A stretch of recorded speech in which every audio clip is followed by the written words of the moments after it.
Assalamualaikum warahmatullahi wabarakatuh. Jumpa lagi di channel Aminasi Center yang penuh inspirasi dan motivasi. Saya Anggela Tifa Pramudita, kontributor dari Aminasi Center sekaligus mahasiswa STIMIK Komputama Majenang. Di sini saya akan memberikan sedikit informasi buat kalian yang mungkin bisa menambah sedikit pengetahuan buat kalian. Di sini saya akan membahas tentang sebuah kenangan. Kenangan itu bisa berupa kenangan masa kecil, kenangan saat remaja, ataupun kenangan saat sudah dewasa. Tapi nih ya, membahas soal kenangan, sadar atau tidak sadar, kita tidak bisa mengingat kenangan kita di waktu bayi. Itu mengapa? Kita tidak bisa mengingat apa makanan pertama kali yang kita makan, kapan kita menangis, kapan kita pertama kali berjalan, kita tidak bisa mengingatnya. Lah, susahnya kita untuk mengingat atau bahkan tidak bisa mengingat kejadian waktu dulu saat kita kecil itu disebabkan bukan tanpa alasan. Susahnya kita untuk mengingat kejadian di masa lalu kita itu disebabkan karena infantile amnesia atau bisa disebut dengan amnesia bayi.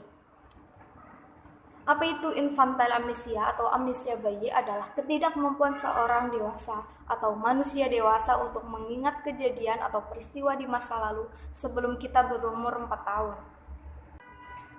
Ketidakmampuan kita dalam hal mengingat kenangan kita, masa lalu kita, disebabkan karena kita waktu itu masih bayi dan waktunya itu juga udah lama. Mungkin kita menjadi susah untuk mengingatnya. Tapi bukan karena itu alasannya.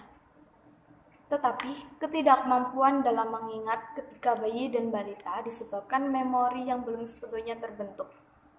Dan apa yang menyebabkan infantile amnesia atau amnesia bayi?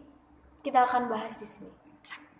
Menurut teori Sigmund Freud mengatakan bahwa infantile amnesia disebabkan oleh represi ingatan traumatis yang terjadi dalam perkembangan psikoseksual awal anak.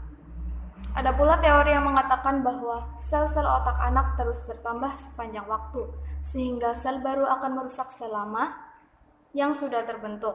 Akibatnya, sebagian ingatan masa kecil kita hilang. Selain itu, kelalaian dan trauma bisa menghapus memori anak kita, lalu terlupakan begitu saja.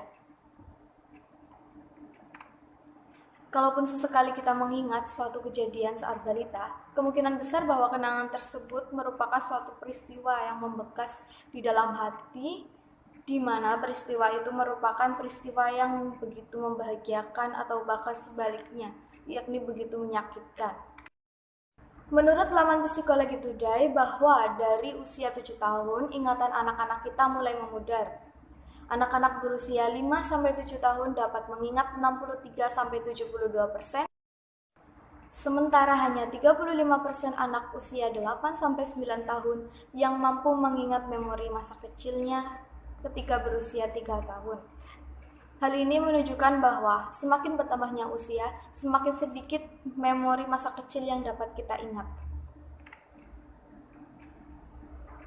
Tidak ada yang bisa mengingat kenangan kita di waktu bayi maupun di dalam kandungan. Kalaupun itu bisa, adalah manipulasi pikiran kita sendiri yang seakan-akan nyata. Yang terakhir adalah apa keterkaitan antara kemampuan mengingat dan kepribadian seseorang. Orang-orang yang mengungkapkan ingatan lebih terperinci, cenderung lebih terbuka ke kehidupan sehari-hari. Hal ini juga mengisyaratkan keterbukaan dan kelemahan mereka kepada orang lain. Sekian sedikit dari informasi yang dapat saya sampaikan, semoga dapat bermanfaat buat kalian. Dan jika kalian suka video ini, silakan tekan tombol like dan subscribe. Terima kasih. Sekian dari saya. Wassalamualaikum warahmatullahi wabarakatuh.